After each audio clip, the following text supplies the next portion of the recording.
Azas dominus litis dalam hukum pidana bahwa pada dasarnya kejaksaan memiliki kewenangan menentukan apakah suatu perkara pidana itu akan diajukan ke pengadilan atau tidak. Kejaksaan juga memiliki kewenangan untuk menentukan jalannya perkara, termasuk menentukan tuduhan, kemudian pembuktian, dan argumen hukum. Nah, pada dasarnya prinsip-prinsip azas dominus litis dalam hukum pidana itu adalah kewenangan menentukan perkara. Kejaksaan memiliki kewenangan untuk menentukan apakah suatu perkara pidana akan diajukan ke pengadilan atau tidak. Kemudian sebagaimana yang saya sampaikan tadi, tuduhan, kemudian pembuktian. Masalahnya adalah adanya keterbatasan, adanya kemungkinan keterbatasan pengetahuan di pihak kejaksaan. Nah, di samping itu juga adanya kemungkinan berpotensinya terjadinya penyalahgunaan azas tersebut, sehingga dapat disalahgunakan oleh kejaksaan untuk menunda atau mengganggu proses jalannya peradilan. Jangan salah bahwa di dalam sebuah peradilan pidana itu adalah sebuah sistem yang terdiri dari subsistem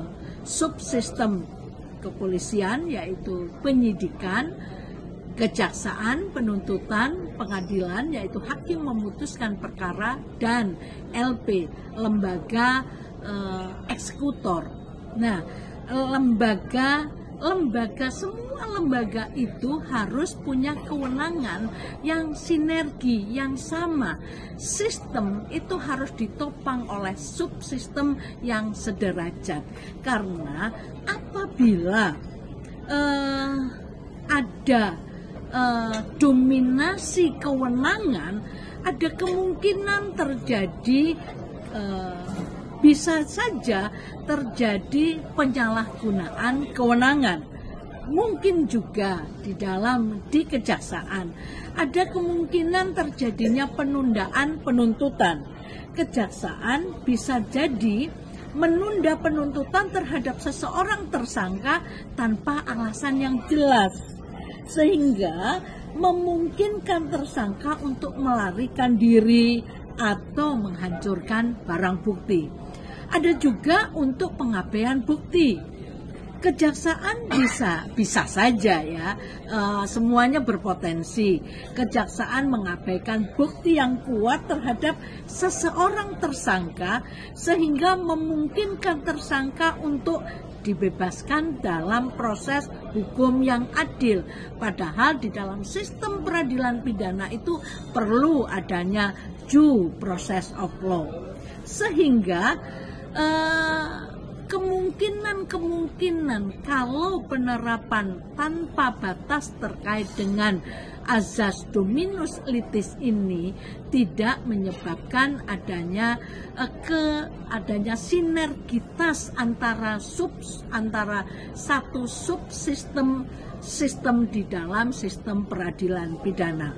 Bisa saja terjadi penyalahgunaan penuntutan. Kejaksaan bisa jadi menyalahgunakan wewenang penuntutan untuk menghentikan penuntutan, untuk menargetkan lawan politik misalnya, atau lawan bisnis misalnya, sehingga memungkinkan penyalahgunaan kekuasaan. Ada juga semuanya itu serba mungkin karena dominasi atau pemberian kewenangan yang lebih di dalam subsistem yang sama di dalam sistem peradilan pidana.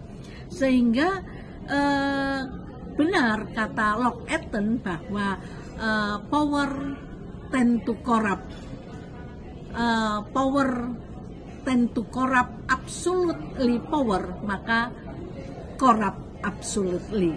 Sehingga penerapan azas dominus litis di dalam merevisi KUHP nanti perlu juga kehati-hatian, apalagi kalau azas dominus litis ini akan dimasukkan di dalam undang-undang kejaksaan, karena ini perlu kehati-hatian, perlu prinsip yang benar-benar keteguhan. Tidak pernah ada sebuah institusi yang menjadi superpower yang kemudian menerapkan kehati-hatian di dalam proses penerapan sebuah sistem. Terima kasih.